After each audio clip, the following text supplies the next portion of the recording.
For the first 6 months of marriage, I believed I was the luckiest woman alive. Daniel was everything people dream about. Charming, attentive, successful. The kind of husband who remembered small details, kissed my forehead before leaving for work, and held my hand tightly in public like he was proud the world knew I belonged to him. Everyone loved him, and honestly, so did I. That's why the changes felt almost invisible at first. Small things, easy things to explain away. Late-night business meetings. Calls he suddenly took outside, moments where his expression shifted when he thought I wasn't looking. But the strangest part wasn't the distance, it was the perfection. Whenever I questioned him, he always had the right answer ready. Calm, smooth, reassuring enough to make me feel guilty for doubting him. Until one night changed everything. We had just come home from dinner. He smiled, loosened his tie, and disappeared into the bathroom for a shower while soft music played through the apartment. Then I heard it. A vibration. Not from his usual phone sitting on the kitchen counter. From inside his office drawer. My stomach tightened immediately. Slowly, I walked toward the desk and opened the drawer carefully.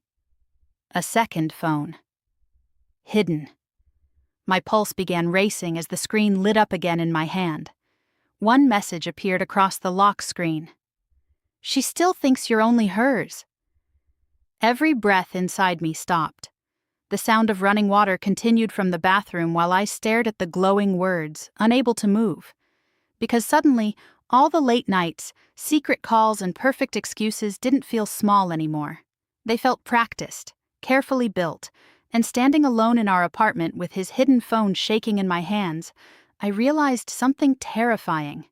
I might not actually know the man I married at all. I couldn't stop thinking about the second phone. Even after he came out of the shower smiling like nothing was wrong, even after he wrapped his arms around me in bed that night and whispered, "I love you," against my neck. The message stayed trapped inside my head. She still thinks you're only hers. By the next week, suspicion had become obsession.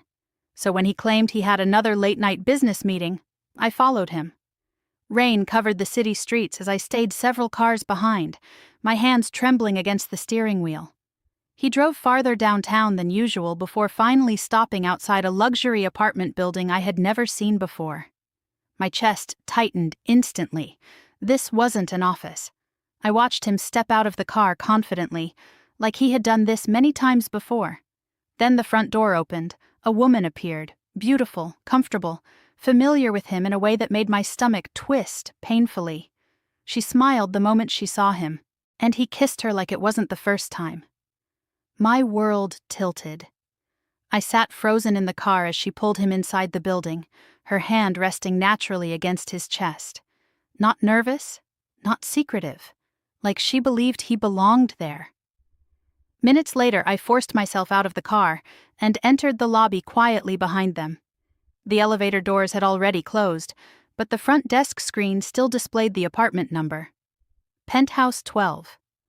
I don't know why I went upstairs, maybe because some part of me still hoped there was an explanation. But when I reached the partially open apartment door, everything inside me shattered completely. Photographs covered the walls, clothes hung beside his jackets. Shoes I recognized sat near the entrance, and on a shelf beside the living room window stood a framed wedding picture. Her, him, smiling together like husband and wife. My breathing stopped instantly, because the man I married wasn't just cheating on me. He was living another life entirely. I didn't confront him immediately. I wanted to. God, I wanted to burst through that apartment door and scream until the lies collapsed around him. But something stopped me. Because cheating didn't explain this. A second apartment, a second phone, another wedding photo. This was bigger, darker. So instead, I started investigating. The next few days felt unreal. I smiled through dinners with him, listened to his stories about meetings, and kissed him goodbye every morning while secretly collecting pieces of the life he thought I knew nothing about. I checked bank statements. There were hidden payments tied to another address. I searched public records. That's when my blood ran cold. Different name, same face. Daniel wasn't Daniel in that apartment. He was Adrian Cole. A completely different identity, different signatures, different business registrations, even different dates connected to his past. I sat frozen at my laptop, staring at documents that made no sense. How could one man legally exist as two different people? Then came the worst discovery. The marriage certificate. Recent. Valid. My stomach twisted violently. He hadn't abandoned one life to start another. He was actively living both. That night, I returned to the penthouse building alone. I don't know what I expected when I knocked on the door. But it wasn't her kindness. The woman opened the door slowly, confusion crossing her face when she saw me. Yes? For a moment I couldn't speak. Then I forced the words out. How long have you been married to Adrian? Her expression softened instantly. Almost 2 years. 2 years. The exact same amount of time I had been married to Daniel. My chest tightened painfully. Then she asked the question that changed everything. How do you know my husband? Husband. The word hit like a knife. Tears burned my eyes as I looked at the woman standing in front of me, the woman who had unknowingly been trapped in the same nightmare. And for the first time, I realized something horrifying. Neither of us actually knew who the man we married really was. The confrontation happened 3 nights later. Neither of us planned it carefully. Neither of us trusted him enough anymore to wait, so we showed up together. The moment he opened my apartment door and saw both of us standing there, his entire face lost color. For the first time since I met him, Daniel, Adrian, whatever his real name was, looked afraid. Real fear. Silence filled the room. Then the other woman stepped forward first. How many names do you actually have? She asked coldly. He stared at us both like his world had finally collapsed. I can explain, he said quietly. I laughed bitterly. You've had 2 years to explain.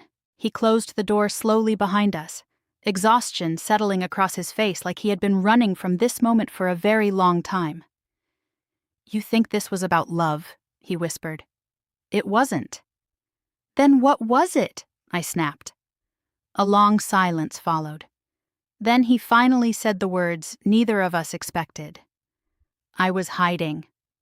Confusion crossed both our faces. He ran a hand through his hair shakily before continuing. Years ago, I worked for people I should have never gotten involved with. Money laundering, fake identities, financial crimes. His voice lowered. When things went wrong, people disappeared.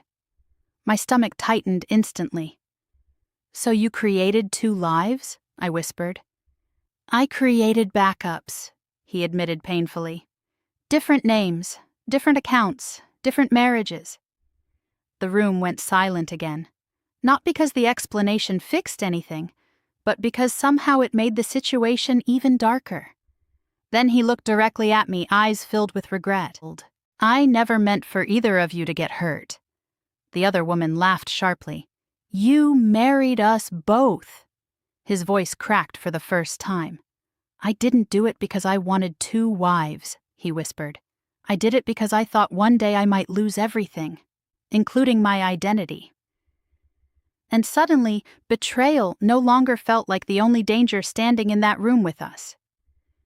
After the truth came out, everything fell apart fast. The lies, the fake identities, the hidden accounts. None of it stayed buried for long. 2 days later, black SUVs appeared outside my apartment building. Not police. Worse. Men in dark coats stayed parked across the street for hours, watching silently. The same thing happened outside the penthouse where his other wife lived. And suddenly, his fear made sense. That night, he came to see me one last time. He looked exhausted, like someone who hadn't slept in weeks. The confident man I married was gone now. In his place stood someone desperate and cornered. They found me, he said quietly the moment I opened the door. My chest tightened instantly. Who? The people I used to work for. Silence. Then he handed me a small envelope. Inside were passports, cash, and plane tickets. My blood turned cold. "You're leaving?" "I'm trying to keep you alive." I looked at him in disbelief. "After everything, you still think you can protect me?" Pain crossed his face. "I know you hate me," he whispered, "but none of this was fake. Not my feelings for you." That hurt more than the lies, somehow, because part of me still wanted to believe him. Suddenly, headlights flashed brightly through the apartment windows downstairs. He looked toward them instantly, panic filling his eyes. "They're here." The fear in his voice was real, completely real. He stepped closer one final time. "Come with me, right now." My heart pounded violently as the silence stretched between us. The man I loved had lied about his name, his life, and his marriage. But the danger surrounding him? That part was true. And standing there with escape tickets trembling in my hands, I realized the final choice wasn't about love anymore. It was about survival.